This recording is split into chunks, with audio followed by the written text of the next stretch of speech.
Chers collègues, mesdames et messieurs, bonsoir. Je voulais, avant d'ouvrir officiellement cette séance de notre conseil municipal, nous associer collectivement à une pensée pour un agent qui est tragiquement décédé il y a à peine quelques jours et qui participait activement à la vie de la collectivité, mais évidemment au-delà à la vie de la ville de Morlaix.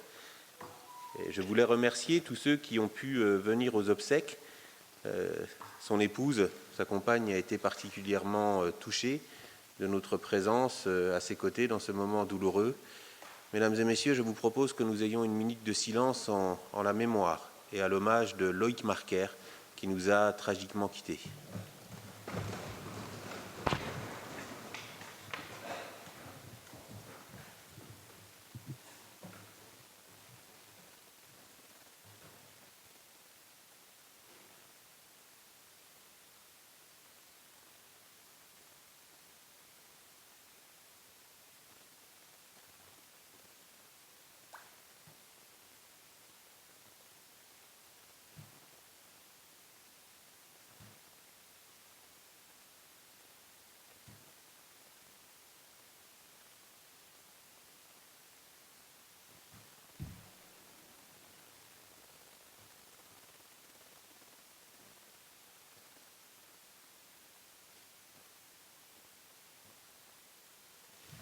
Chers collègues, je vous remercie.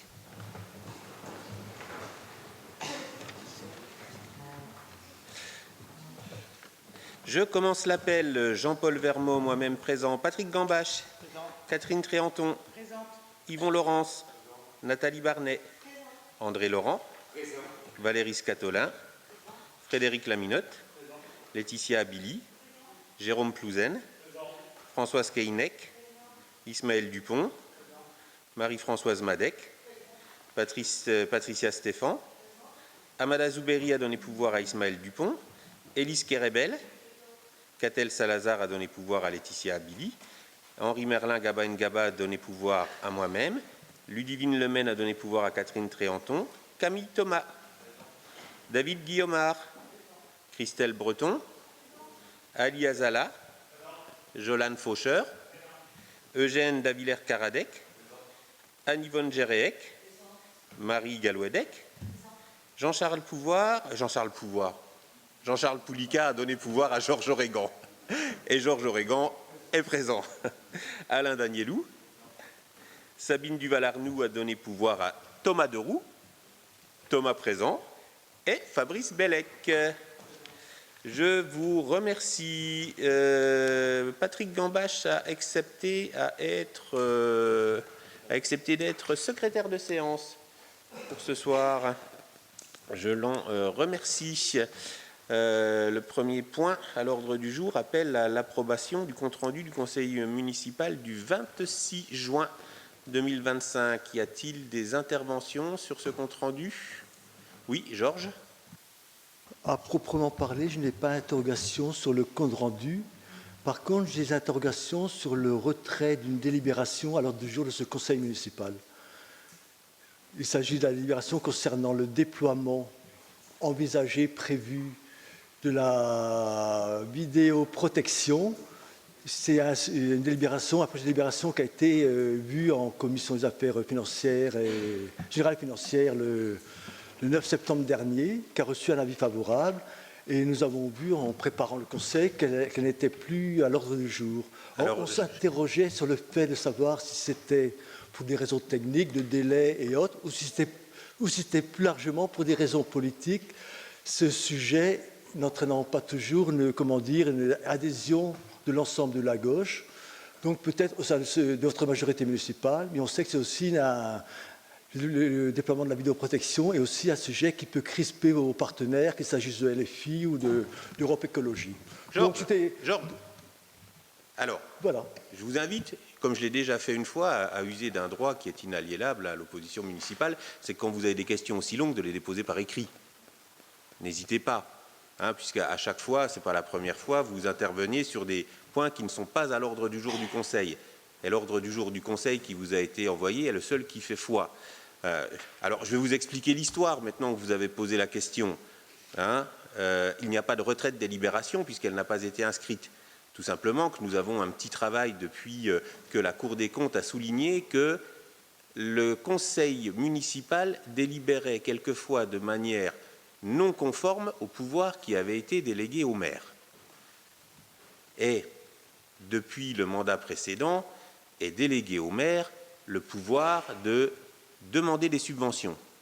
Donc, comme nous avons été alertés par la Cour des comptes, nous avons demandé à la sous-préfecture, mais sur quoi devons-nous délibérer et pas délibérer? La réponse n'est pas claire.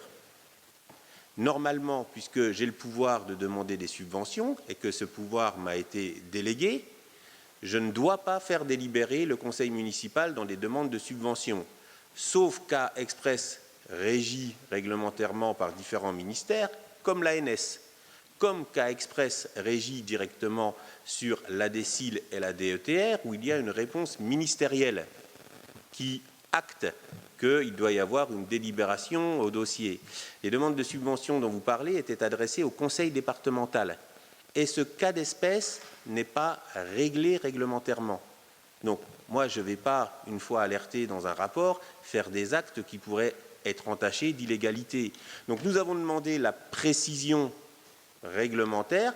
Faut-il ou ne faut-il pas? Alors, on a pris attache auprès du conseil départemental. Le conseil départemental a bien compris notre question et nous a répondu techniquement, on accepte votre dossier, mais la question doit être résolue légalement, ce qui est du ressort des attributions déléguées ou pas. Donc on est sur un sujet qui est effectivement technique, que vous avez voulu amener sur le champ politique, et j'y viens. Et j'y viens, je n'élude pas la question. La question des libertés publiques, et donc de la présence et de la possibilité d'être filmé dans l'espace public. J'espère que cette question va éveiller le débat à minima, puisque quand on touche aux libertés publiques, on touche à l'édifice démocratique. Moi, je me suis exprimé par voie de presse à de nombreuses reprises. Les caméras existent déjà à Morlaix et dans un certain nombre d'endroits, vous êtes filmés. J'ai donné déjà mon point de vue personnel. Il ne faut pas que quelqu'un puisse, de mon point de vue personnel, vous suivre en permanence, ce qui voudrait dire qu'il y ait une centrale de supervision permanente des déplacements des Morlaisiens. L'option que nous avons choisie, c'est de travailler avec la police. La police qui vous dit, et nous aurons l'occasion d'y revenir certainement dans les mois qui viennent, mais nous, ce n'est pas tant l'espace public où il y a des déplacements piétons qui nous intéressent. C'est un espace plutôt d'entrée et de sortie pour identifier d'où pourraient provenir des actes de délinquance. Donc, je n'élude pas cette question, elle n'est pas inscrite ce soir à l'ordre du jour, mais j'espère bien que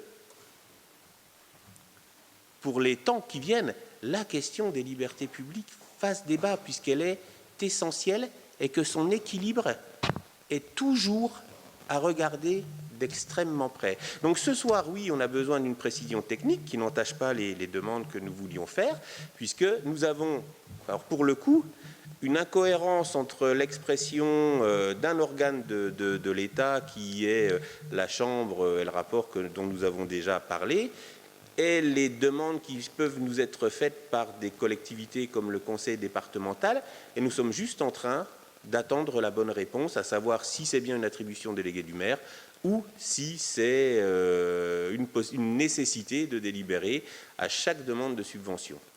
Voilà, Georges.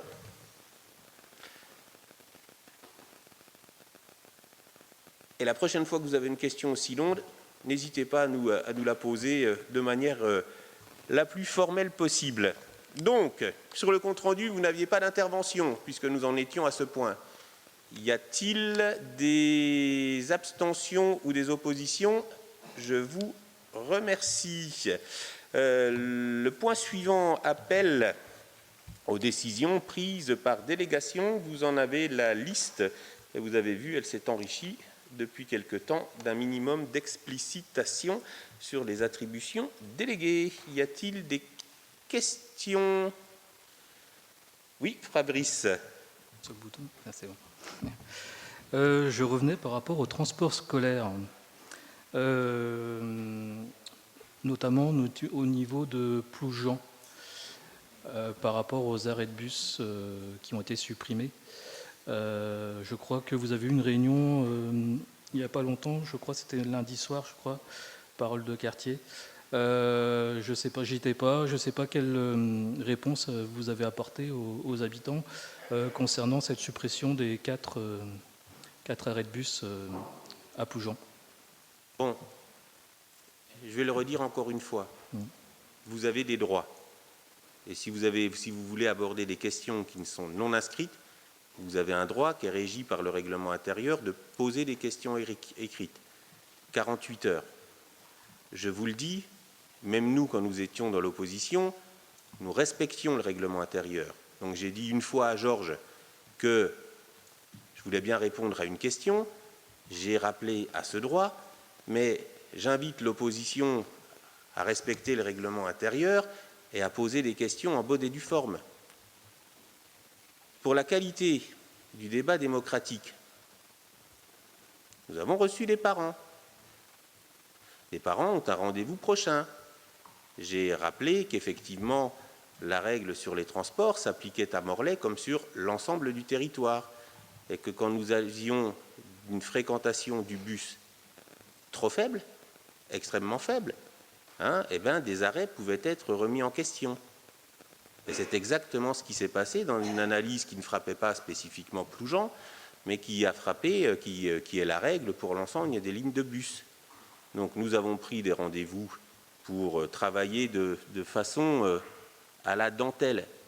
Mais je réponds une dernière fois à une question et je vous invite.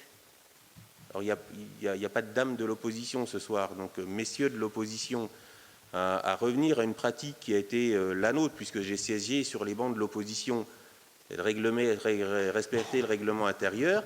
Et si vous avez des questions qui peuvent légitimement vous toucher, c'est de les poser par écrit, qu'on puisse inscrire cela dans le fonctionnement réglementaire du conseil municipal. Vous nous avez, quand vous étiez à notre place, pour les élus qui étaient en place, souvent rappelé à la bonne gestion de ce conseil municipal. On a l'impression des fois que la roue tourne, qu'on fait des 360 degrés et qu'à chaque poste sied le respect du formalisme de ce conseil municipal, mais il est adopté par nous tous justement pour promouvoir le débat, la préparation des sujets et que notre organe, qui a des responsabilités particulières, puisse avoir un débat organisé. Donc je vous le dis, messieurs, pour la fin de ce conseil municipal, j'ai répondu 2 fois à vos interpellations qui ne rentraient pas dans l'ordre du jour. Je vous invite à user de vos droits la prochaine fois pour que nous puissions avoir une avancée du Conseil un peu plus organisée. Un peu plus organisée, comme discipline que j'ai su m'appliquer pendant 6 ans en étant sur vos rôles, puisqu'à aucun moment, je le rappelle, moi-même ou d'autres membres actuels de la majorité qui siégeaient dans l'opposition n'auraient imaginé dépasser les droits octroyés par le règlement intérieur. Merci. Donc si ça ne concerne pas les attributions déléguées, je vous invite à réfléchir à votre intervention, puisque le sujet ouvert est les attributions déléguées. Georges. Oui, tout simplement pour vous rappeler, monsieur le maire, que j'ai le souvenir que si ce n'est pas vous, mais d'autres membres de votre groupe à l'époque, ou entre 2008 et 2014, régulièrement posaient des questions à la marge de délibération, auxquelles il était régulièrement répondu. Alors, on est sur les attributions déléguées. Alors, je vous invite à faire une chose quand même, qu'on n'a pas vue depuis longtemps. Vous avez un droit inaliénable à poser des questions écrites.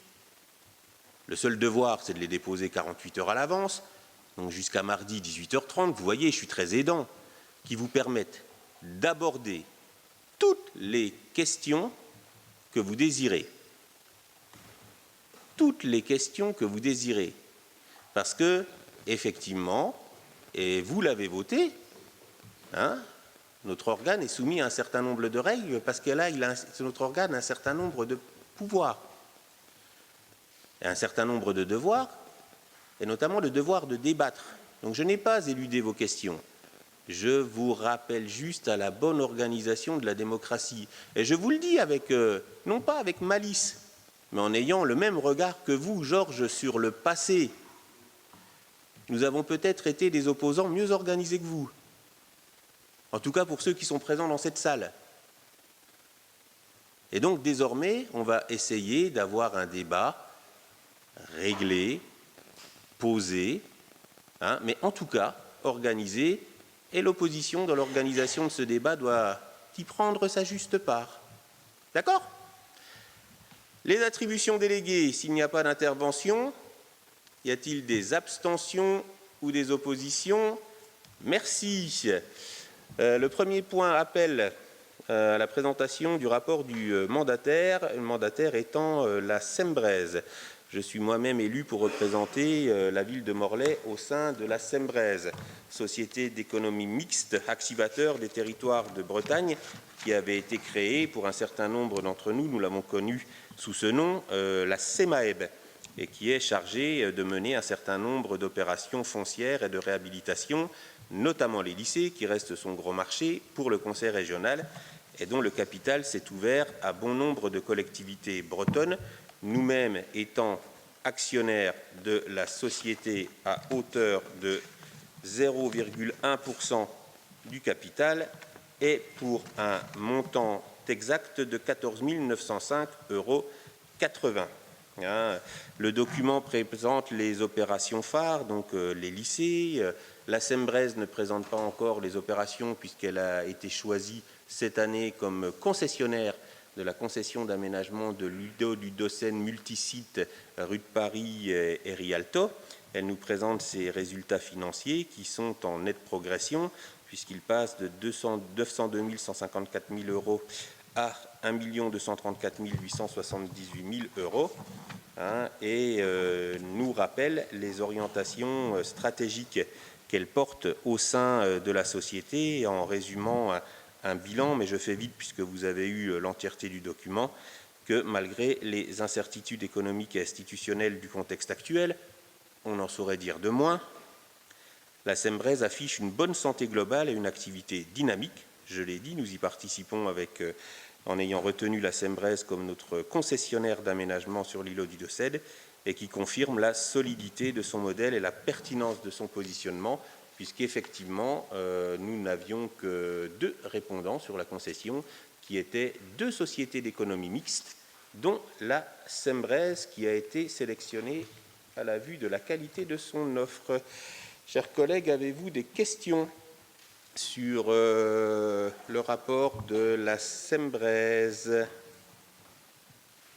S'il n'y a pas de questions, alors alors moi je vais vous proposer de nous prononcer favorablement sur le rapport écrit du mandataire sur l'exercice clos au 31 décembre 2024. Donc pour se prononcer favorablement, y a-t-il des abstentions, des oppositions? Merci. On passe au volet recensement. C'est Laetitia Billy qui nous présente cette délibération.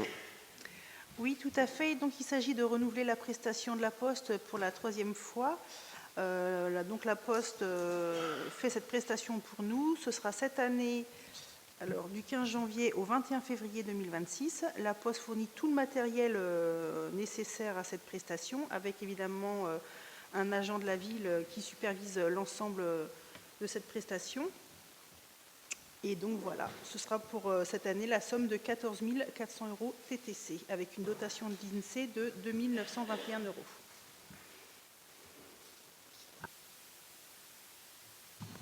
Merci. Y a-t-il des questions sur l'organisation de ce recensement par la Poste, qui effectivement nous a donné entière satisfaction, également un retour plus positif de nos concitoyennes et concitoyens qui connaissent leurs facteurs et qui sont plus à même d'avoir un contact rapide, performant, apaisé, sympathique avec des agents aussi bien reconnus que les facteurs. S'il n'y a pas de questions, y a-t-il des abstentions ou des oppositions? Je vous remercie. Patrick Gambage prend la délibération suivante sur l'admission en non-valeur. Bonsoir. Cette délibération donc, est une délibération qui se passe de façon concomitante avec l'agglo et la ville. Vous savez que l'agglo a donc récupéré la gestion du musée et des travaux, donc. mais que la ville est délégataire, donc c'est elle qui continue à gérer l'ensemble des travaux. Pour ce faire, on avait fait un premier budget en 2023 d'une valeur de 2 200 000 €, qui était une première estimation en fait de pouvoir dépenser. Alors, comment? Oui. Pas de souci. Du musée. Donc, cette délégation en fait de maîtrise d'ouvrage du musée qui nous a été accordée nous permet de dépenser pour le compte de Morleco une certaine somme d'argent. Il se fait que si on arrive à avoir dépensé la totalité de cette somme, nous n'avons plus le droit de dépenser de l'argent. Donc il fallait affiner ce budget. Donc ce budget prend et nous donne mandat donc de la maîtrise d'ouvrage pour un certain programme d'opération. Ce programme, c'est la prolongation des fouilles archéologiques du sol. Donc, alors, je ne sais pas si vous avez tous en tête, mais en fait, on avait une partie A, 1A du budget. Nous sommes dans la partie 2B et nous aurons une dernière partie qui sera la finalisation du projet de musée qui s'appelle 3.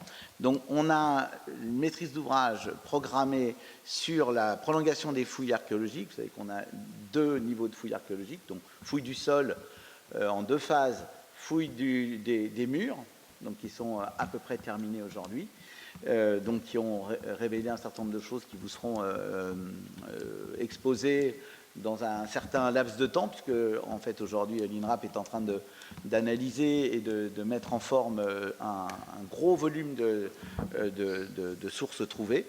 Donc on avait la prolongation de ces fouilles, on avait la réalisation du plancher de l'église, donc on a réaménagé en fait plus tôt que prévu, qui était normalement dans la phase 3, on a fait repasser ça, ce qui nous donne aujourd'hui un plancher dans lequel on a pu passer l'ensemble des réserves nécessaires à avoir de l'électricité, etc.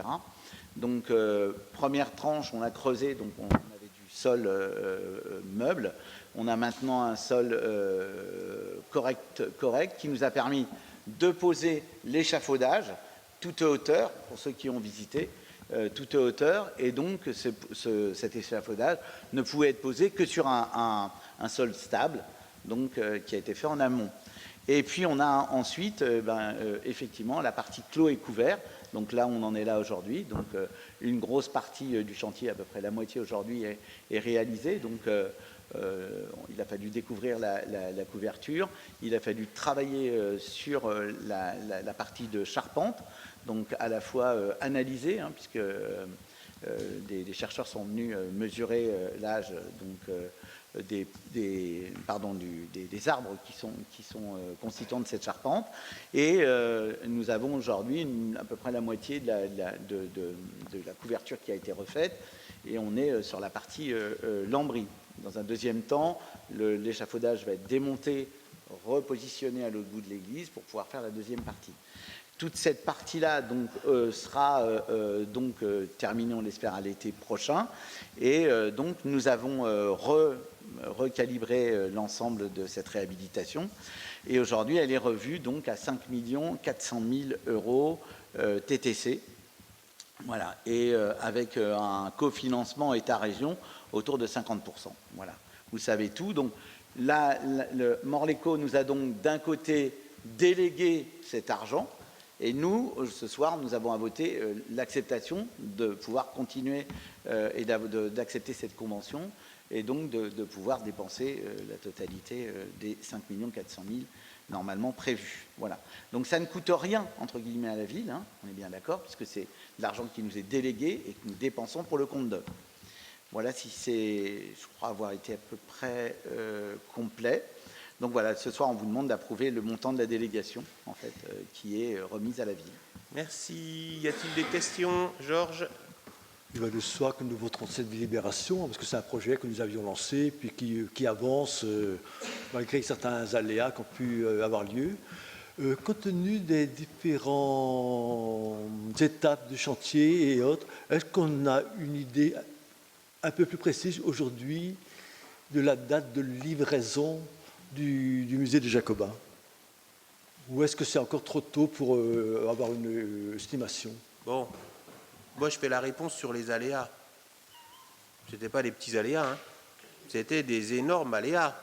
Je rappelle juste qu'on n'avait pas de réserve, qu'on ne savait pas où mettre les œuvres, qu'on nous l'avait annoncé à 14, qu'il était au moins à 20.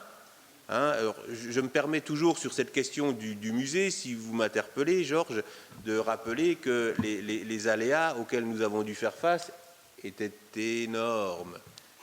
Et que, vous le savez, cela a dû, et j'en remercie Patrick Gambache, hein, a dû, auprès des partenaires et dans le travail de reprise en main du projet, a dû nous faire un travail phénoménal pour qu'on puisse avoir une possibilité de continuer ce chantier, puisque je me souviens parfaitement de mon expression il y a 6 ans, nous avons dû faire une pause pour reprendre en main ce projet qui dérapait dans tous les sens, financièrement, techniquement, et qui au final permettait, une fois les 20 millions dépensés alors qu'ils n'avaient pas été prévus dans le budget, hein, d'accrocher moins d'œuvres qu'avant dans le musée tel qu'il était configuré. Et donc, permettez-moi, sur les petits aléas, de rappeler ce à quoi nous avons dû faire face. Sur une date, alors, il faut être prudent puisque c'est un monument historique, hein, et qu'on est soumis à des aléas qui peuvent mettre voilà, vraiment en difficulté la tenue d'un planning idéal. Patrick. Alors sur les dates, j'en ai une première à vous donner.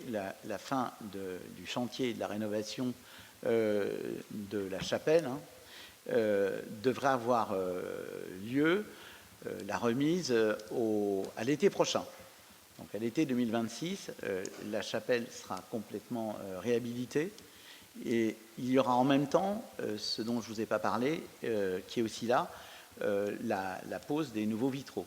Donc en ce moment, si vous passez dans les rues, vous verrez que on a en ce moment la pose des vitraux sur le collatéral, et on est en train de remonter la verrière, la grande verrière, donc qui a été démontée, vous vous souvenez, un peu rapidement, au moment où il y avait des travaux dans la rue, on s'est aperçu qu'il y avait des morceaux de vitraux qui tombaient, donc on l'a démontée, elle a été complètement restaurée, les parties manquantes ont été refaites, et surtout la partie basse, alors je ne sais pas si ça vous dit, mais il y avait la rosace, il y a une partie basse en fait qui était fermée, en fait, donc qui était bétonnée, a été réouverte, et en fait ceux qui ont travaillé ont recréé les vitraux qui vont dans la partie basse. Donc on va avoir maintenant une partie basse très éclairée avec une rosace.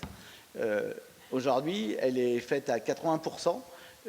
Voilà, et en même temps, donc, on avait lancé un concours sur les vitraux. Les vitraux sont en cours de réalisation. Pour ça, je fais toujours un petit détail, mais pour ça, il fallait retailler les fenêtres, les remettre au bon niveau, puisqu'il était hors de question d'avoir des vitraux et puis de colmater autour. Donc, on a d'abord fait intervenir les tailleurs de pierre. Les tailleurs de pierre ont retaillé, réouvert toutes les fenêtres, enfin, toutes les fenêtres, et il a fallu attendre d'avoir les dernières cotes pour réaliser les vitraux, ce qui est fait pour aujourd'hui. La première partie, donc je vous ai dit à peu près à la moitié, hein, et on va faire basculer après de l'autre côté l'ensemble de l'échafaudage. Donc ça sera normalement terminé pour l'été prochain. Voilà, ça c'est sûr, et on est déjà en train de réfléchir à une première exposition qui pourra avoir lieu dedans. Hein, donc voilà. Pour ce qui est de la deuxième partie, alors je m'excuse, je prends un petit peu de temps pour vous expliquer, mais le problème qu'on a, c'est qu'il faut ressortir les œuvres. Vous savez qu'on a fait une opération un peu... la DRAC nous avait demandé très officiellement de sortir les œuvres de là où elles étaient, donc dans la chapelle, sur un plancher qui menaçait de s'écrouler. Donc c'est ce que nous avons fait. Donc on a sorti l'ensemble des œuvres en les remettant dans la partie des ailes conventuelles, sur lequel on avait déjà fait le gros œuvre. Donc on a développé, du coup le gros œuvre a été fait complètement, et on a acheté du matériel pour pouvoir stocker correctement l'ensemble des œuvres et les mettre à l'abri de sécurité, etc. Maintenant, il faut ressortir ces œuvres. Et pour les ressortir, il nous faut des réserves. Donc aujourd'hui, on a retravaillé pour avoir des réserves qui vont coûter un peu plus de 2 millions d'euros, d'accord, qui n'est absolument pas prévu, et donc il va nous falloir finir les réserves avant de pouvoir continuer à avancer sur la réalisation finale du musée. Donc voilà où on en est aujourd'hui. Donc je pourrais vous dire 2032, voilà, ça n'engagerait vraiment, alors là, pour le dire, que moi, en fait. Voilà, c'est un souhait.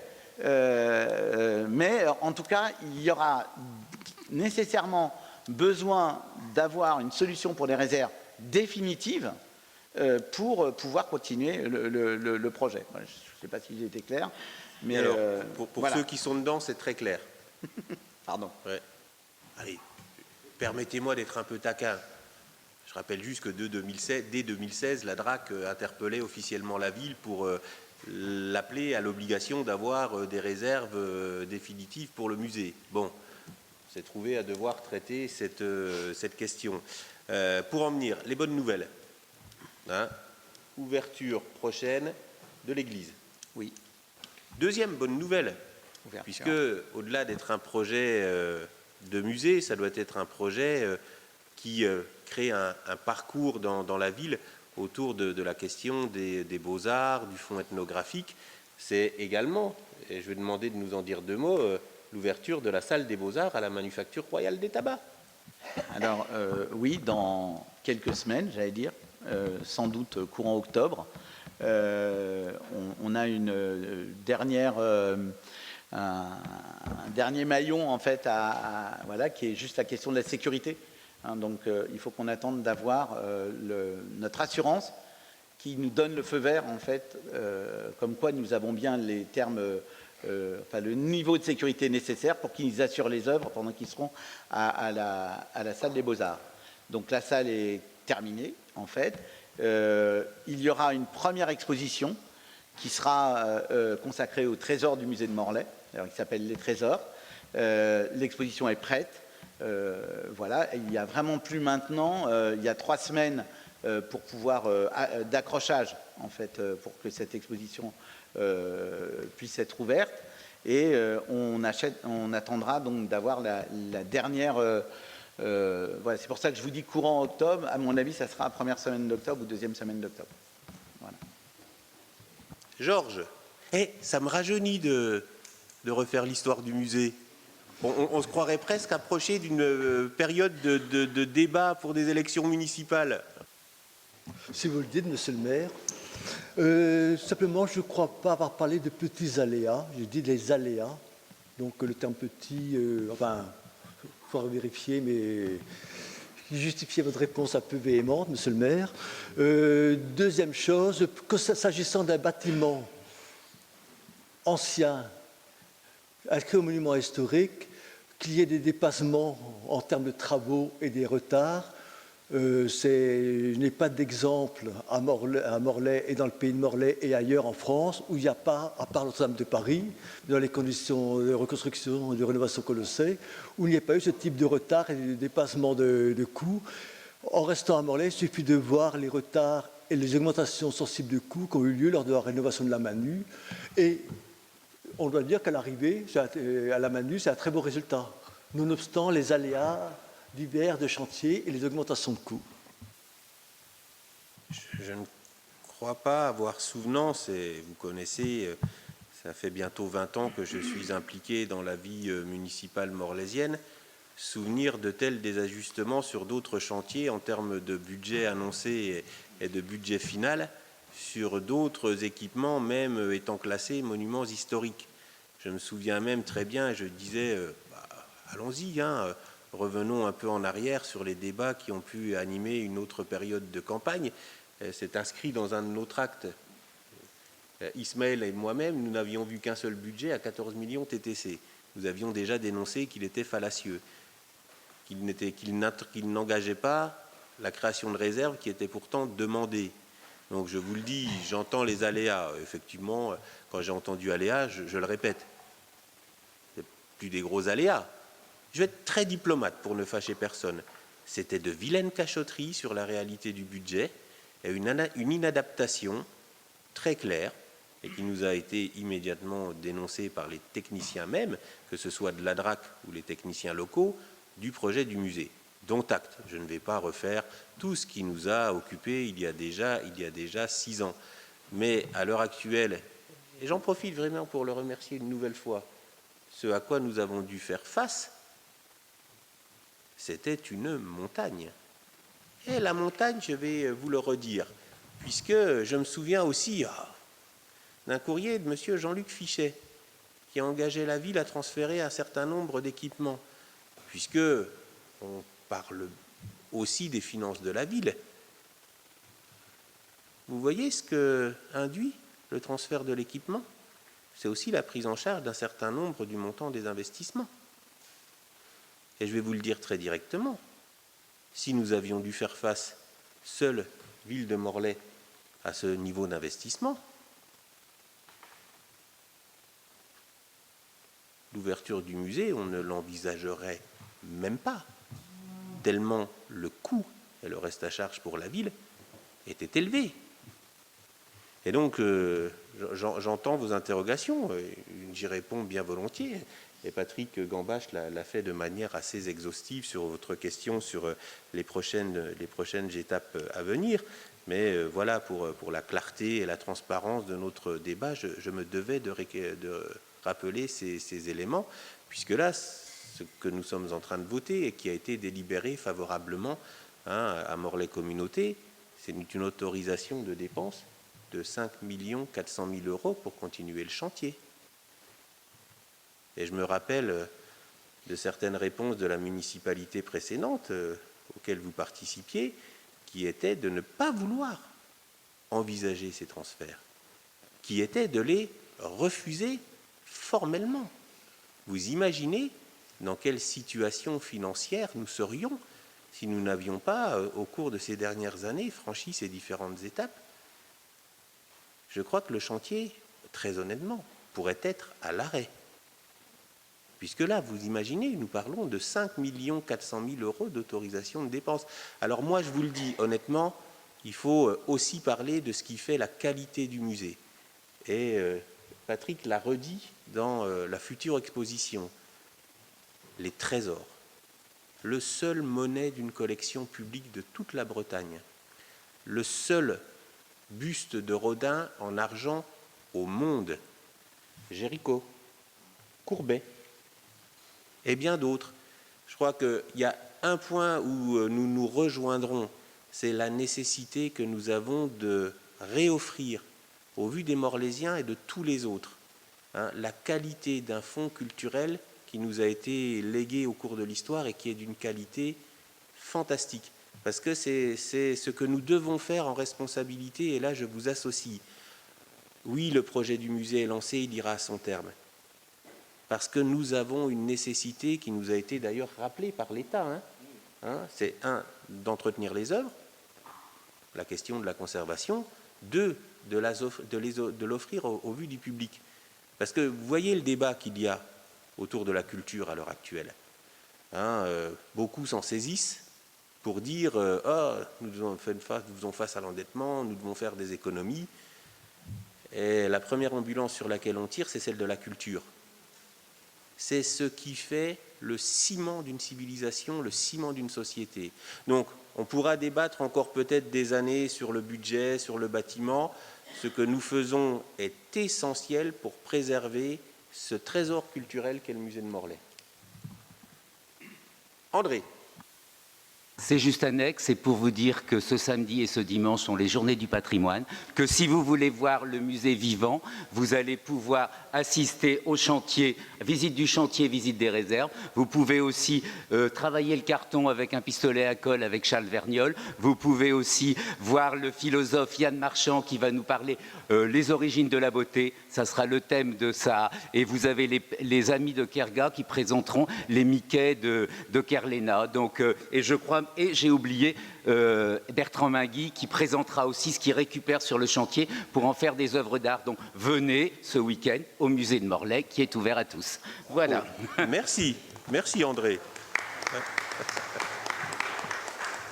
Y a-t-il d'autres interventions, chers collègues? S'il n'y en a pas, donc pour cette délibération sur la signature de l'avenant à la convention de délégation de maîtrise d'œuvre, y a-t-il des abstentions ou des oppositions? Il n'y en a pas.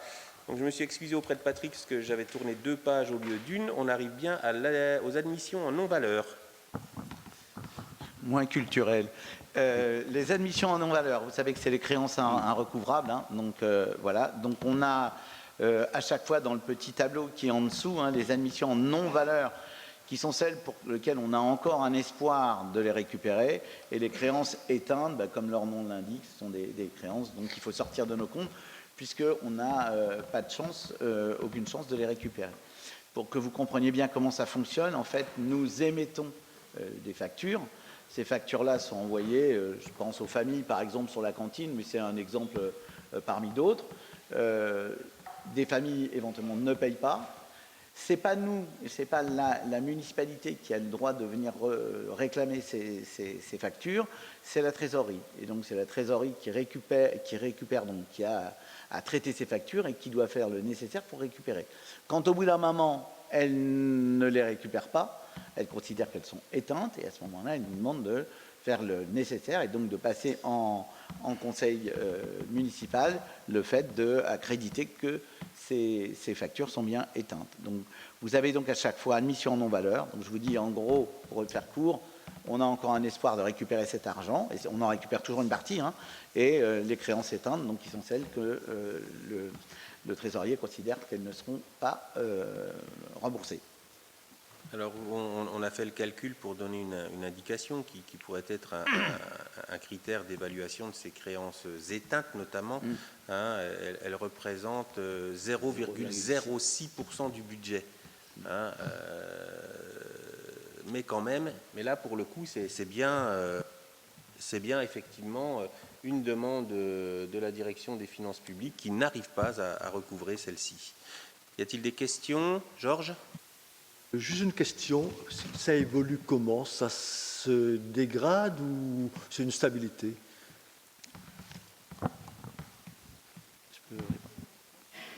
Pardon. Vous avez vu, hein?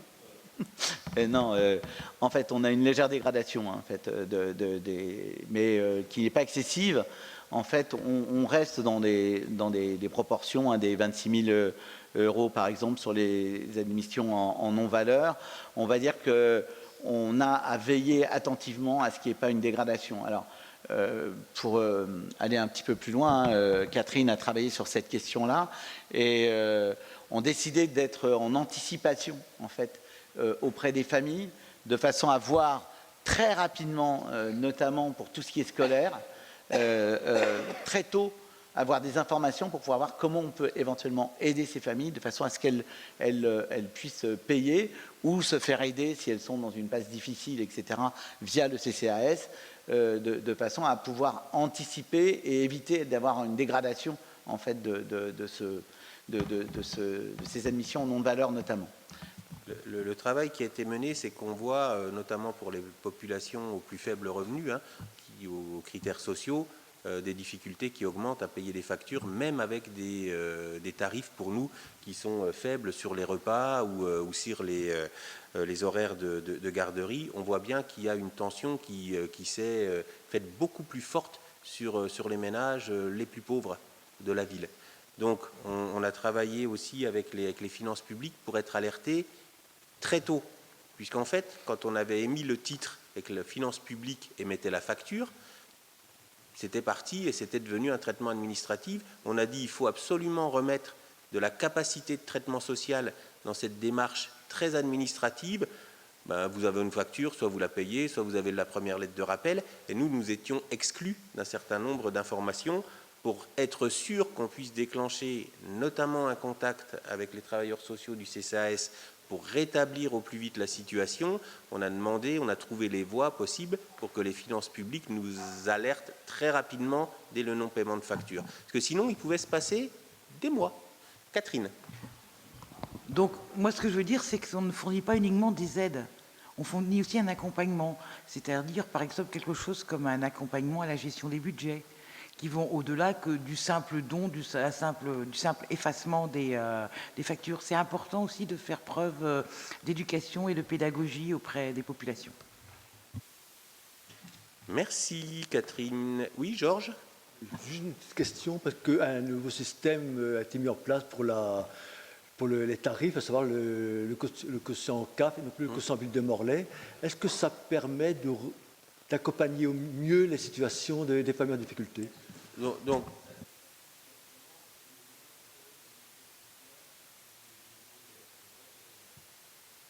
pardon, ça simplifie le traitement, hein, et ça permet aussi de dégager du temps pour avoir, par exemple, cette nouvelle activité d'alerte entre les services de la ville et les services du CCAS. Alors, les services du CCAS sont aussi des services de la ville, hein, mais qui sont une entité non pas autonome, mais à budget propre.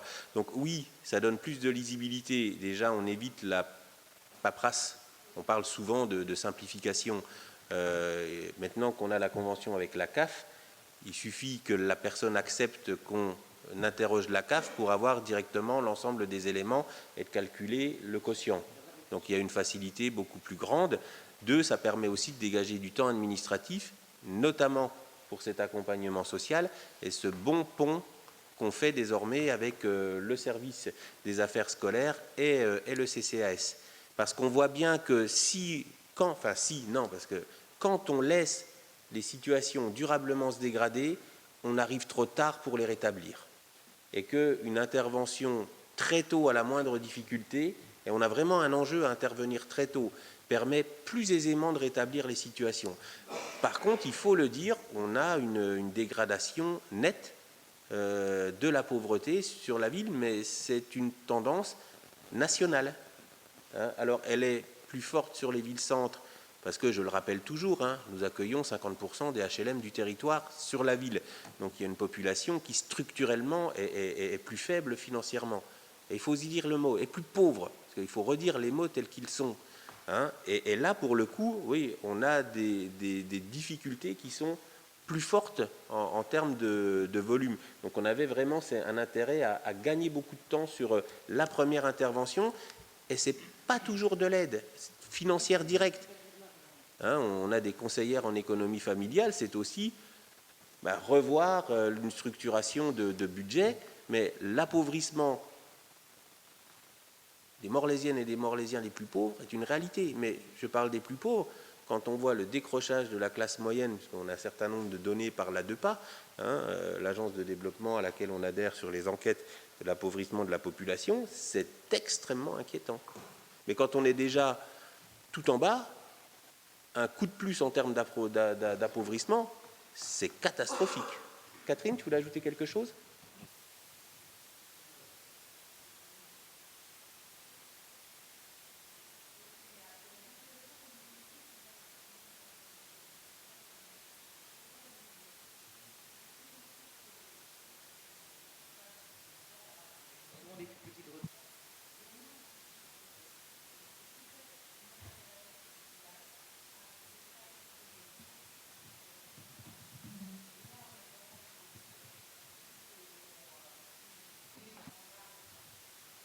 Alors, on va peut-être faire un tout petit exercice. On va partir dans le sens inverse et vous allez essayer d'allumer vos micros et voir pour identifier la... Si.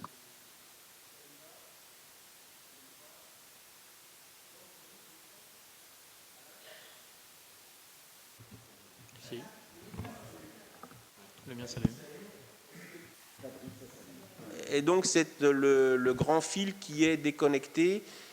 Fabrice, si vous pouvez essayer de remettre votre connectique, on aura peut-être... C'est bon. C'est bon? Ça y est, voilà, super. Merci à tous de votre appui pour rétablir le micro pour tout le monde. Ismaël. Oui, pour prolonger le débat, simplement donner un chiffre qui est frappant. Le journal Le Monde a sorti la semaine dernière une enquête réalisée par la Fondation Jean Jaurès qui montre que depuis 20 ans, les 10% de Français les plus pauvres ont perdu 54% de leur pouvoir d'achat en euros constants, en tenant compte de l'inflation. Et à côté de ça, les 500 fortunes les plus élevées en France ont vu leur patrimoine et leurs revenus multipliés par 14. Toute relation avec la matinée qu'on vient de passer est évidemment à faire. Ouais. Y a-t-il d'autres interventions sur cette question d'admission en non-valeur? S'il n'y en a pas, chers collègues, y a-t-il des abstentions, des oppositions? On en a une autre, Patrick? Oui. On en a une autre sur les dotations aux provisions pour diverses créances douteuses. Alors là, le mécanisme est un petit peu différent. En fait, on nous demande de faire une provision. Vous connaissez, hein, en comptabilité, on nous demande de faire une réserve qui sera ou pas dépensée. Mais en tout cas, voilà, donc en vue éventuellement de solliciter et de pouvoir constater hein, d'un point de vue comptable les risques à des créances. Voilà, on vous demande donc d'approuver les dotations qui ont été faites sur le budget de façon à avoir cette poche qui nous permettra de payer jusqu'au bout. Voilà, si on n'a pas ces dotations, en fait, on ne pourra pas les exclure, en fait. S'il n'y a pas de questions, chers collègues, y a-t-il des abstentions ou des oppositions? Je vous remercie. On arrive au parcours d'engagement citoyen. C'est Yvon Laurence qui nous le présente. Parcours d'engagement citoyen donc, qui concerne principalement des jeunes suivis par la mission locale et qui a pour objet de participer au projet d'insertion professionnelle dans les métiers de l'animation, donc des jeunes suivis par la dite mission locale. Et pour ça, il y a un collectif hein, qui fonctionne tout le long du parcours avec le RESAM, les CMEA, la CAF, Morlaix Communauté et la ville de Morlaix. Donc parmi les éléments du parcours, la possibilité est offerte aux jeunes de passer le BAFA. Le BAFA, c'est trois temps, un stage de base, un stage pratique et un stage de perf. Le stage de base et le stage de perf, le stage d'approfondissement sont pris en charge par la CAF et par Morlaix Communauté et les communes partenaires, dont la ville de Morlaix, pour le stage pratique, donc la partie centrale, enfin du milieu en tout cas, dans la chronologie, s'engage à verser une indemnisation aux jeunes. Donc, il vous est proposé pour l'année 2025 d'attribuer une indemnisation de 25 € par jour et par jeune, ce qui est la rémunération minimale journalière pratiquée dans l'animation, au prorata du nombre de jours effectués, soit 350 € pour la totalité des 14 jours de stage. Je rappelle juste que le BAFA, qui signifie brevet d'aptitude aux fonctions de l'animation, est un diplôme de l'animation volontaire. Hein, ce n'est pas un diplôme professionnel. Les diplômes professionnels seront plus tard, pour ceux qui voudront continuer, les diplômes de niveau 4, et en particulier le BPGEPS, loisir tout public pour l'animation. Merci Yvon. Je ne vois pas de questions. Y a-t-il des abstentions, des oppositions? Merci. Renouvellement de la convention FRMJC avec la ville de Morlaix. Toujours Yvon. Oui, je ne sais pas à quand il faut remonter pour cette première convention entre la FRMJC et la ville de Morlaix. D'après ma petite enquête, ça remonte au moins à 1969, c'est-à-dire quand Claude Bonnard a pris son poste, le poste de directeur de la MJC. Donc, il s'agit tout simplement... alors, les termes sont les mêmes depuis. Donc, il s'agit d'un renouvellement quasi mot pour mot. Nous avons rencontré avec le maire les représentants de la FRMJC récemment qui partagent les termes de la convention et donc en particulier de ce renouvellement. Donc le conseil municipal est sollicité pour valider ce renouvellement pour 3 ans, 2025, 2026, 2027. Et il y avait également l'équipe de la MJC qui a eu ses premiers contacts avec l'équipe de la Sembraise. On essaye de faire du lien dans les différentes délibérations, puisque dans la concession d'aménagement multisite de la Sembraise, il y avait aussi la rénovation énergétique et d'un certain nombre d'espaces de la MJC. Les premiers contacts... PMR. Et PMR. Ah oui, PMR, oui, c'est... Oui. Enfin. Donc voilà, c'est un sujet qui fait du lien avec les autres qu'on a pu voir ce soir. Alors on nous a rappelé qu'avant Claude Bonnard, il y avait eu une directrice et que la MJC de Morlaix était peut-être la plus vieille de Bretagne. Hein, il y avait eu un vaste mouvement de création des MJC et la ville avait tout de suite embrayé pour avoir la nôtre ici à Morlaix. S'il n'y a pas d'autres interventions, y a-t-il des abstentions, des oppositions? Merci. Yvon, convention de partenariat avec le Collège du Château sur les mesures de responsabilisation. Oui. Et là, je commence par dire enfin.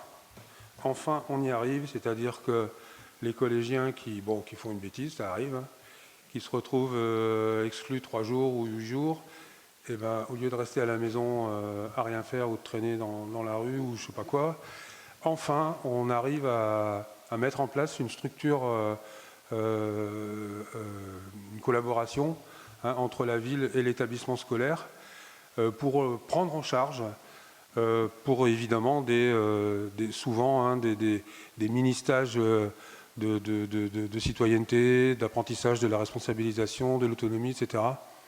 Et donc, alors, tout ça se met en place de façon très personnalisée, c'est-à-dire qu'il n'y a pas à telle bêtise correspond telle punition. Non, c'est pas comme ça que ça marche.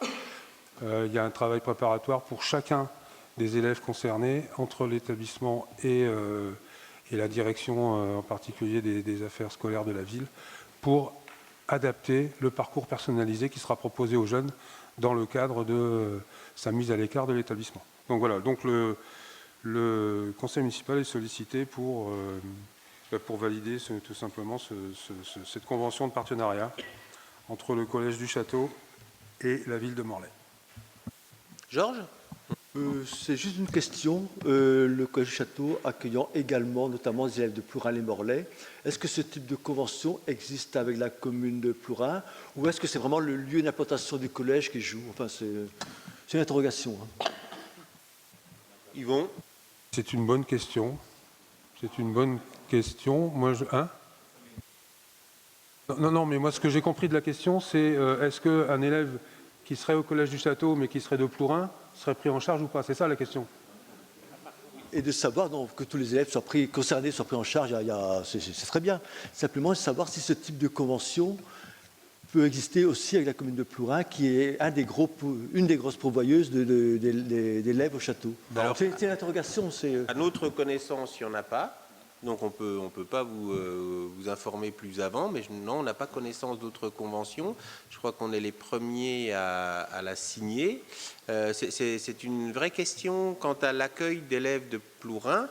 Alors comme ça de tête, je ne vois pas ce qui pourrait s'y opposer légalement, puisque après il y a des termes conventionnels. Peut-être que c'est tout à fait possible. En tout cas, je ne vois pas d'objection à brûle-pourpoint. Ça serait effectivement une excellente idée, et on l'enregistre, que l'ensemble des communes de la sectorisation du collège puissent conventionner et que chacun y retrouve ses enfants. Ismaël, je te voyais réagir. Ouais, si tu veux dire un mot. Non, je n'avais rien d'autre à dire, mais comme je siège régulièrement au Collège du Château, Frédéric qui était aussi cette semaine, non, j'ai pas connaissance d'une convention semblable avec Plourin et Morlaix, mais rien n'interdit que ça évolue dans ce sens-là. Hein. Mais vous savez quoi, on va même en parler à Plourin-les-Morlaix, parce que ça serait judicieux que des élèves qui ont une mesure d'exclusion qui habitent Plourin-les-Morlaix puissent être pris en charge sur ce temps d'exclusion plutôt par les services de Plourin. Je laisse la porte ouverte, parce que les services de Plourin ne sont pas les services de Morlaix. Et quelquefois, les possibilités d'accueil des services de Morlaix sont plus fortes que les services d'accueil. Mais ça, vraiment, je suis vraiment dans de la prospective. Je mets de la prudence dans mes propos. Mais on va même intervenir auprès de Plourin pour leur parler de notre démarche et puis qu'ils puissent l'envisager s'ils le veulent. Merci. S'il n'y a pas d'autres questions, alors, si, il y en a une, puisque vous allez voir que sur cette convention, on ne passe pas tout de suite la même convention avec le Collège Madès France, parce qu'elle est en cours de relecture au collège, qu'elle n'est pas dans les temps pour passer à ce conseil, mais le même travail est en cours avec le Collège Madès France. C'est exactement ça, et il en va d'un traitement équitable finalement de tous les élèves des collèges de Morlaix. Fabrice ? Oui, juste une question. Est-ce que ça pourrait s'étendre aux autres écoles de Morlaix, en fait? Je veux dire, style Saint-Jean, Notre-Dame, Saint-Augustin, autre école, quoi. Là, c'est un peu, enfin, je parle avec l'autorisation de Jean-Paul, mais c'est un petit peu la même réponse que pour Plourin. Il n'y a pas de raison, puisque le traitement des élèves, qu'ils soient dans le privé ou dans le public, est exactement le même. Moi, en tant qu'adjoint au sport, je le vérifie tous les jours, puisqu'ils ont exactement le même accès aux équipements, etc. Donc oui, ce serait effectivement une idée à creuser. Ça sera la prochaine étape, dès qu'on aura... Sachant que dans le travail qui est fait avec les collèges, c'est systématiquement tous les collèges qui sont invités. Hein. Parce que on peut avoir les convictions qu'on veut, on peut avoir les choix qu'on veut, n'empêche que c'est tous des gamins qui concernent notre responsabilité d'adultes.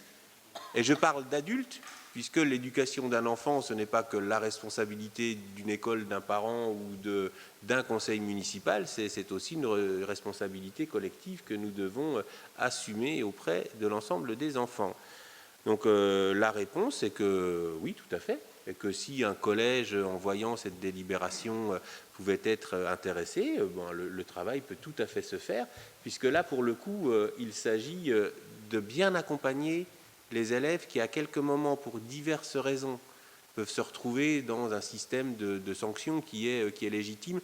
De la même façon de ce que l'on disait sur le rétablissement des situations financières, de la même façon, une réponse proportionnée, adaptée. Et j'ai beaucoup apprécié ce qu'a dit Yvon sur l'adaptation et la personnalisation de la réponse. Ce n'est pas une réponse automatique, elle est bien, à chaque fois, travailler avec les professionnels de l'éducation. Hein. Pour le coup, là, ça peut concerner n'importe quel gamin. Yvon ? Oui, d'ailleurs, il me semble à ce propos que vous avez en annexe, parce que moi, je n'ai pas le dossier de conseil complet, là, que vous avez donc un exemple de ce qui s'appelle mesure de responsabilisation dossier élève, donc qui montre bien que qu'on ne part pas à l'aventure en proposant à chaque élève, ou plutôt on propose à chaque élève une réparation entre guillemets adaptée, personnalisée, parce que oui, finalement il y a que c'est quand même ce qu'on peut faire de mieux, quoi. Merci. S'il n'y a pas d'autres questions, y a-t-il des abstentions, des oppositions? On continue avec cette fois-ci les conventions de partenariat pour la prévention des décrochages. Et c'est Catherine qui nous les présente. Bon, donc nous sommes bien évidemment en lien avec Yvon, mais nous on va prendre les jeunes avant. Avant de la restauration, on va faire de la prévention. Donc nous, les deux conventions sont prêtes, puisque je vais vous présenter à tour de rôle celle pour le château et celle pour Mendès France. On est tous d'accord sur le fait que le décrochage scolaire est vraiment un enjeu essentiel pour l'éducation nationale, mais pour nous aussi. C'est très important que de bonnes relations existent entre l'établissement scolaire et le territoire, les acteurs et les partenaires. Donc la scolarité des jeunes morlaisiens ou des jeunes rattachés à un établissement morlaisien sont une priorité pour nous. L'un des leviers de la mise en place d'un partenariat entre Morlaix et le Collège du Château, dans un premier temps, dans la complémentarité. On ne travaille pas à la place, on ne fait pas à la place, on travaille ensemble et de façon complémentaire. Et donc pour avoir une politique jeunesse sur le territoire dans l'intérêt des publics adolescents et préadolescents. C'est pour ça que nous vous proposons de signer la convention de partenariat du collège avec le Collège du Château pour prévenir les risques de décrochage scolaire et d'élaborer ensemble des actions de prévention. Donc la première convention concerne le Collège du Château. Merci. Je ne vois pas de demande de parole. Y a-t-il des abstentions, des oppositions? Merci. Alors, je vais directement à la deuxième. Je ne me permets pas de redonner la parole à Catherine, puisque c'est pour le Collège Pierre Mendès France. On change de collège sur le même objet de délibération. S'il n'y a toujours pas d'intervention, donc pour la signature de la convention de partenariat avec le Collège Pierre Mendès France au titre de la prévention des décrochages scolaires, y a-t-il des abstentions, des oppositions? Merci. On retrouve Yvon pour des travaux d'amélioration à Queyranroux. Oui, juste petit rappel pour commencer, le stade de Quatsero est à disposition du SCM depuis novembre 2022. Donc ça a considérablement augmenté le nombre de créneaux disponibles pour l'entraînement, singulièrement l'hiver quand il fait nuit, puisqu'il bénéficie d'un éclairage tout à fait adapté. Avant cette époque-là, il y avait un des 3 terrains du stade de Queyranroux qui était partagé entre le foot et le rugby. Et puis, à partir du moment où Code Zéro a été en service, eh bien, la fréquentation du 3e terrain de Queyranroux par le foot a été quasiment négligeable. Et j'ai posé la question aux dirigeants du Sporting Club de Morlaix, donc du club de foot, leur demander mais est-ce que vous y allez toujours, et ils m'ont dit quasiment plus. Dis donc ça ne pose pas de problème pour que le stade de Queyranroux devienne un stade de rugby à 100%, donc 3 terrains de rugby, sauf que le terrain donc, qui était partagé avec le foot était à des dimensions qu'il fallait reprendre en compte, etc. C'est ce qui a été fait.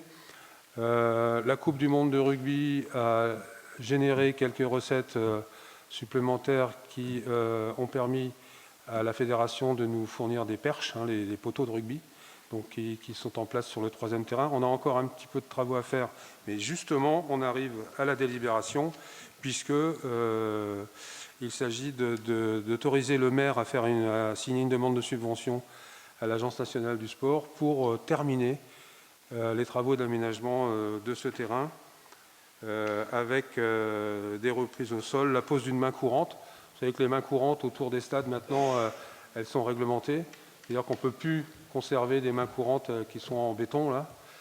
Il faut que ce soit des tubes circulaires pour des raisons de sécurité. Donc voilà, les abris de touche et puis remplacement de l'éclairage existant par un système de LED. Voilà, donc tout ça pour une participation espérée de 50% de l'Agence nationale du sport à hauteur de 29 725, autant pour la ville avec un total de quasiment 60 000 €, 59 450. Donc voilà, il s'agit d'autoriser le maire à faire une demande de subvention. Merci. Et modulo au débat que nous avions au début de conseil, là pour le coup les textes qui régissent le fonctionnement de l'Agence nationale du sport sont clairs et nous obligent à délibérer. Je vous rappelle au petit débat que nous avons eu il y a à peine 1 heure. Y a-t-il des abstentions ou des oppositions? Je vous remercie. Tableau des effectifs, on retrouve Patrick Gambache. Oui, comme vous le savez, le conseil municipal est le seul habilité en fait, à créer ou à détruire des postes à temps complet ou non complet. Donc ce soir, il s'agit de mettre en adéquation en fait les avancements de grade. Donc vous savez que nos agents chaque année peuvent bénéficier d'avancements de grade. Donc ils changent de grade. Il faut à ce moment-là mettre en adéquation donc ces nouveaux grades avec le tableau des effectifs. Sinon, on ne peut pas installer nos agents sur ces nouveaux postes. Donc on crée des nouveaux postes. On en détruit, bien entendu, quelquefois on en détruit moins qu'on en crée, parce qu'il y en a qui sont venus se mettre sur d'autres postes, donc on n'a pas besoin de les créer ou de les détruire. Là, ce soir, on a sur la filière technique 3 postes au grade d'agent de maîtrise à temps complet, 2 postes au grade d'agent technique principal 2e classe à temps complet. Sur la filière culturelle, 1 poste au grade d'adjoint au patrimoine principal de 1re classe à temps complet. L'Assemblée donc délibérante est sollicitée pour autoriser la modification du tableau des effectifs. Merci Patrick, je ne vois pas de demande d'intervention. Y a-t-il des abstentions ou des oppositions? Merci. On passe au chapitre mené par Jérôme Plouzen avec une première cession d'immeuble. Bonsoir, oui, tout à fait, une cession d'immeuble située au 44 rue du Mur, dont la ville avait acquis le 22 avril 2022 par voie de préemption. C'est un immeuble de 4 niveaux situé sur le 42-44 rue du Mur, qui est à usage mixte, hein, habitation et local professionnel. L'accès à cet immeuble se fait par une porte distincte du 44 rue du Mur et la ville a souhaité dissocier les 2 parties d'immeuble et ne conserver que la maîtrise foncière sur le hangar et le porche pour pouvoir disposer de cette emprise située dans le périmètre de la concession d'aménagement avec la Sembrez sur l'îlot du Docène dont nous avions parlé lors d'une délégation précédente. Pour ce faire, la ville a fait procéder à une division en volume. Les parcelles destinées à être cédées sont cadastrés AT 332, 331, volume 2. Dans la mesure où la collectivité a décidé de céder le bien acquis par voie de préemption et comme le prévoit l'article L213-11 du Code de l'urbanisme, il a été notifié aux précédents propriétaires ainsi qu'aux acquéreurs évincés par l'usage de ce droit. L'intention de la collectivité de céder l'immeuble au prix de 225 000 €. Tous deux n'ont pas exercé leur droit de priorité dans le délai réglementaire de 2 mois, laissant ainsi la collectivité le droit de céder ce bien à prix à tout autre franc. C'est monsieur Goujon et Madame Empereur qui ont adressé à la ville de Morlaix par courrier en date du 4 juin 2025 une offre d'achat au prix de 225 000 €, hors frais de négociation et frais de notaire. L'offre est émise sous condition suspensive de l'obtention d'un prêt. Les requérants ont également demandé à ce que le prorata de taxe foncière dû par le propriétaire pour l'année 2026 ne leur soit pas imputé et que la taxe soit supportée en totalité par la ville de Morlaix, quelle que soit la date de régularisation de l'acte de vente. Par courrier en date du 27 juin 2025, la ville de Morlaix a donc donné une suite favorable à cette proposition, à l'exception de la requête relative au paiement de la taxe foncière, sous réserve de validation par la présente Assemblée délibérante. Les frais notariés et les honoraires de négociation seront à la charge des acquéreurs. Le conseil municipal de ce soir donc est sollicité concernant la cession de l'immeuble du 44 rue du Mur aux conditions énoncées. Merci. Vous aurez bien compris que cela se fait bien évidemment dans le cadre de l'îlot repéré sur la concession d'aménagement et qu'il y a une division en volume puisque les appartements qui sont vendus ne subiront pas d'intervention dans le cadre de cette concession d'aménagement parce qu'ils sont en bon état. Mais vous l'aurez bien analysé, le hangar qui couvre le milieu de l'îlot reste bien propriété de la ville puisqu'il risque de faire l'objet d'aménagements futurs et qu'il nous importait d'en rester propriétaire pour voilà, la bonne tenue de cette concession d'aménagement. Je ne vois pas de demande de prise de parole. Y a-t-il des abstentions ou des oppositions? Alors, ne vous fiez pas au nombre de lots 201, 202, 203. Il s'agit de la cession d'un appartement. Oui, tout à fait, monsieur le maire. Un appartement qui est situé donc sur la rue de Brest, au 58, qui donne sur le parking du même nom, constitué d'une maison à usage d'habitation, de 2 garages et d'une partie de cour qui était dans d'anciennes remises. À la suite d'échanges avec la ville de Morlaix, monsieur Alain Charles a proposé d'acquérir le bien au prix de 106 500 net vendeur sans condition suspensive. Par courrier en date du 18 juillet 2025, la ville de Morlaix a donné une suite favorable à cette proposition sous réserve de validation du conseil municipal de ce soir. Les frais de négociation et d'actes notariés seront là aussi à la charge de l'acquéreur. Donc le conseil municipal est sollicité concernant la cession des lots 201 à 404 de la copropriété 6, 58 rue de Brest. Y a-t-il des questions sur cette session? S'il n'y en a pas, chers collègues, y a-t-il des abstentions ou des oppositions? Merci. Toujours Jérôme, avec une convention de servitude. Une convention de servitude de passage pour une ligne électrique souterraine demandée par la société Enedis sur une parcelle cadastrée AD numéro 327, 6 impasse de Kermaoutou. Donc la société Enedis doit installer sur une parcelle appartenant à la ville de Morlaix, impasse de Kermaoutou, une ligne électrique souterraine ainsi que des accessoires techniques. La bande de servitude est d'une largeur de 3 mètres et d'environ 13 mètres. La société Enedis souhaite régulariser une convention de servitude par acte notarié. Ce sont des conventions et par le même des exercices qui reviennent très fréquemment. Le conseil municipal donc est sollicité afin de donner son accord concernant la régularisation administrative et juridique de cette convention de servitude de passage pour la ligne électrique souterraine de la société Enedis. Merci. S'il n'y a pas de questions, y a-t-il des abstentions, des oppositions? Merci. On passe aux 3 dossiers du FIH. Donc FIH, qui je vous le rappelle, dans le cadre de la politique patrimoniale et du plan de mise en valeur de sauvegarde du patrimoine, la ville de Morlaix accompagne financièrement les propriétaires qui réalisent des travaux d'entretien et de mise en valeur portant sur les façades, les immeubles et les commerces, ainsi que les murs de soutènement traditionnels. Dans le cadre du fonds d'intervention pour l'habitat, donc le fameux FIH, préservation et mise en valeur des façades, restauration des façades des immeubles à pans de bois répertoriés comme bâtiments remarquables, le conseil municipal est sollicité concernant les demandes suivantes. Donc une première demande au 31 rue Basse pour un montant de subvention alloué de 1 758,54 €. Une opération 1 rue Léon Gambetta pour un montant de 12 782,64 € et une subvention de 2 556,53 €. Et enfin, une dernière demande pour le 63 rue Longue pour un montant de travaux de 3 786,21 €. La subvention à allouer étant de 757,24 €, soit un total des subventions à allouer pour l'UFIH de ce soir de 5 072,31 €. Merci Jérôme. Y a-t-il des abstentions ou des oppositions? Je vous remercie. On continue avec l'appel à manifestation d'intérêt pour la pose de bornes de recharge pour les véhicules électriques.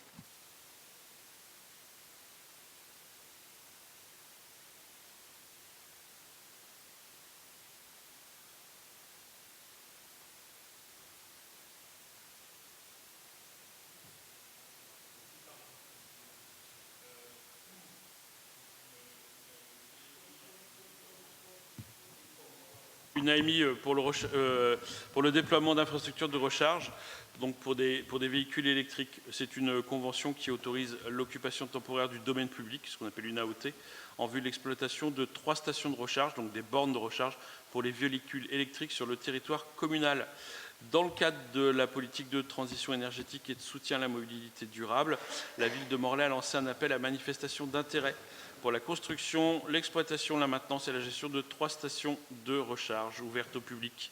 C'est la société SPI Cité Networks, filiale de SPI France, qui a été sélectionnée dans le cadre et sur la base de l'offre suivante, la mise en place de 6 bornes de recharge rapide, 2 points de collecte, la redevance forfaitaire de 250 € par an et par borne, redevance variable de 52 centimes d'euros hors taxe pour les 120 kW et 0,40 € pour les 60 kW, soit un total estimé de redevance sur 15 ans de 152 565 €. Le déploiement de ces 3 stations après convention AOT, convention d'autorisation du domaine public pour une exploitation économique, sera sur une durée de 8 mois, d'octobre 2025 à mai 2026. Le conseil municipal de ce soir est sollicité pour l'approbation de cette convention d'autorisation d'occupation temporaire des 3 sites. Merci. Je ne vois pas de demande d'intervention. J'ouvre les opérations de vote. Y a-t-il des abstentions ou des oppositions? Merci. Et nous arrivons à la dernière délibération de notre Conseil avec la convention tripartite. Tout à fait. Une convention tripartite pour la réalisation de nouvelles canalisations en technique non discrète, c'est-à-dire aérienne sur poteau entre la ville de Morlaix, le SDEF et Enedis. Enedis étant maître d'ouvrage de travaux portant sur les réseaux électriques moyenne et basse tension du territoire de la ville de Morlaix. Enedis intervient pour mettre en œuvre la réalisation de nouvelles canalisations afin d'améliorer leur insertion dans l'environnement et impose notamment un recours aux techniques discrètes, plus communément appelées effacement de réseaux aériens. L'objet de la présente convention est d'autoriser Enedis à déroger à la règle du tout discret et donc de réaliser certaines tensions en technique aérienne sur poteau. Enedis, par application du cahier des charges de convention signé avec le SDEF du 6 mars 2020, est maître d'ouvrage, travaux portant sur les réseaux électriques moyenne et basse tension du territoire de la commune de Morlaix. L'article 8B de cette convention des charges et l'article 4B de son annexe 1 définissent les dispositions à mettre en œuvre pour la réalisation des nouvelles canalisations, afin d'améliorer leur insertion dans l'environnement et imposent notamment un recours aux techniques discrètes. En revanche, ce même article 4B laisse la possibilité dans les zones numérotées 3 et 4 de déroger à la règle. Dès lors, lorsqu'un accord tripartite est préalablement formalisé entre le SDEF, la commune concernée et Enedis. Donc, conformément à l'article 15 de l'annexe 1, on entend par nouvelle canalisation tout réseau construit sur un tracé différent du réseau existant ou sur une technique différente. L'objet de la présente convention est d'autoriser Enedis à réaliser des travaux en technique aérienne sur poteau à la place d'une technique discrète sur le périmètre suivant: rue des Vieilles Murailles, rue du Moulin de la Chèvre, rue de la Foisserie, Venelle de la Foisserie, Venelle du Parc Auduc, place du Mar-à-Lard, rue de l'Hospice, ainsi que la rue du Château. Enedis prendra en charge le déplacement et ou changement des canalisations électriques de distribution, le remplacement des poteaux si nécessaire, la reprise des branchements de l'ensemble des réseaux concernés et la reprise des matériels, notamment d'éclairage public et d'autres réseaux existants fixés sur les supports. La commune, elle, s'engage à ne pas demander pendant 15 ans, à compter de la date de signature de la convention, la mise en souterrain des tronçons de réseau posés en technique aérienne sur poteau. Merci Jérôme. Je ne vois pas de questions. Pour la dernière délibération de la soirée, y a-t-il des abstentions ou des oppositions? Nous sommes arrivés au bout de notre ordre du jour. Chers collègues, je vous souhaite une excellente fin de soirée. Je vous remercie de votre participation. Au revoir.